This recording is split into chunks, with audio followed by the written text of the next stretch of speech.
Holy shit, I am so excited. All of my favorite shows ever, I never watched them when that first season released. I always joined in later and fell in love from there. But now, I have.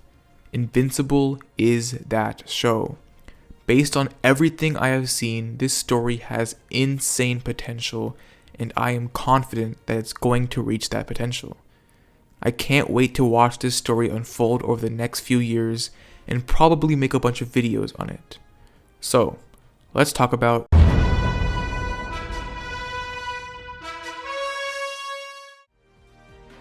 First things first, this video will have spoilers.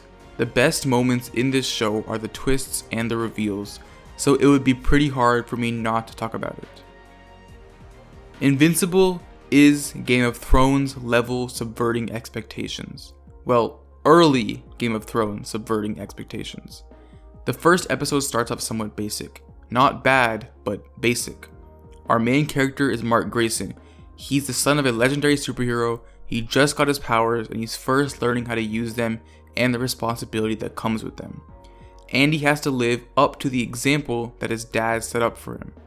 All the while having to manage school and relationships.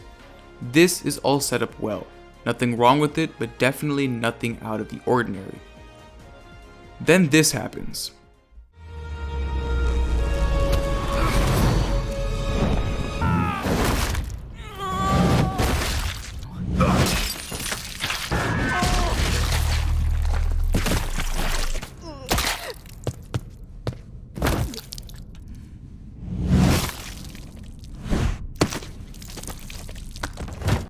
Holy shit.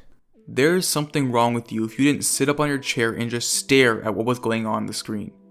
It doesn't even just subvert every expectation this story has set up for the entirety of the first episode. It makes a spectacle out of it. A blood-spattering, disgusting, horrifying mess of a spectacle. It forces you to dwell on every single death, every single moment. The squeezing of Red Rush's head as he slowly is smushed into pieces, sputtering every last energy he has into saving himself. It's insane. I figured we would get some explanation of why Omni-Man was doing this in the next episode, but for the large remnant of the series, this show becomes a mystery. We are left constantly questioning why this hero, Mark's dad, would do something so horrible. That is until the last episode, where all our questions are answered. And we'll get to that later because again, holy shit.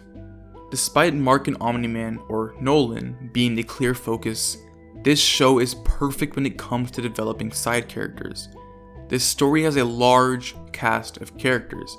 We have the Grayson family, then we have all of Mark's friends, Amber, William, Eve, then we have the entire Guardians of the Globe, then we have the Mauler twins, then we have every single new character who gets introduced every episode, like this guy, but somehow it manages to give every single one of these characters actual motivations, actual development. Eve has an entire arc in this season. She starts off working with a superhero team and dating another hero from that team. She gets cheated on. She discovers that she doesn't have to be a part of a team, that she doesn't have to be called in every once in a while to fight some bad guys, that she can do more good for the world every day by herself, even despite her parents wishing that she never had her powers, wanting her to be normal and live a normal life. She breaks free from the constraints of those surrounding her and does what she believes is right. This was great. A side character had this much development. The new Guardians of the Globe learning to work together as a team, specifically Rex learning to be a better hero, to be less reckless and work with others to save more people. Also, I just love Rex. Like, this entire reaction of his to seeing Robot look like him as a kid was just so funny, and he's voiced so well by Jason Mantzoukas.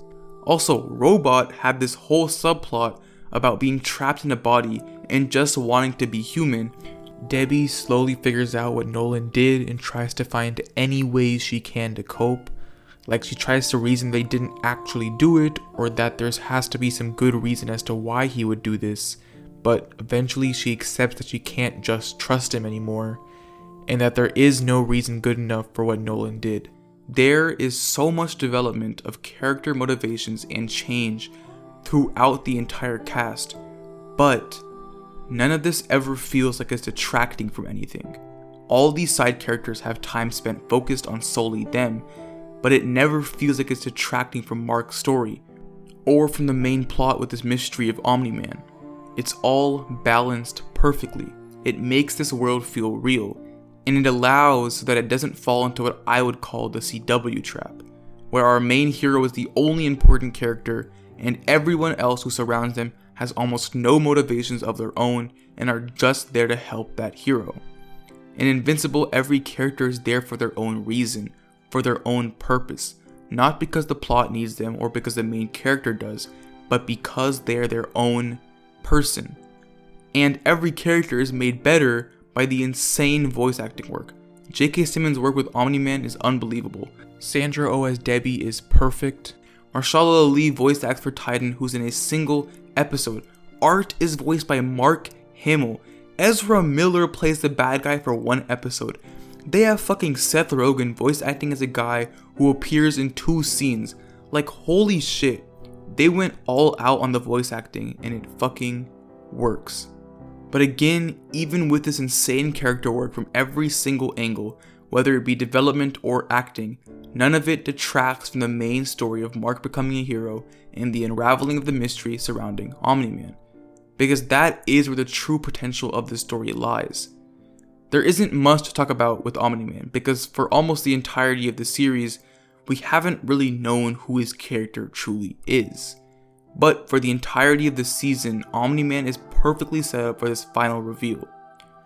When it comes to his power, the end of the first episode comes with a bang, showing the strength and capability he has, single-handedly taking down the strongest superhero team on the globe. Then in the next episode, we get this amazing, destructive, ominous show of force where Omni-Man goes to another alien world and single-handedly destroys their entire civilization. And finally, in the second to last episode, we see as he tosses aside every single possible weapon thrown at him, regardless of its destruction. All that setup makes this twist of him being a villain all that more hopeless, because after what we've seen him do, how the hell is anyone going to stop him? Besides that though, there are also hints to Omni-Man's true views of humanity. Somewhere he suspiciously doesn't seem like a hero, where he doesn't seem to care about human life, like when a city's being attacked and people are screaming and he just sits there calmly waiting for Debbie to say she trusts him. Or back to this scene, "You don't seem to understand. Earth isn't yours to conquer."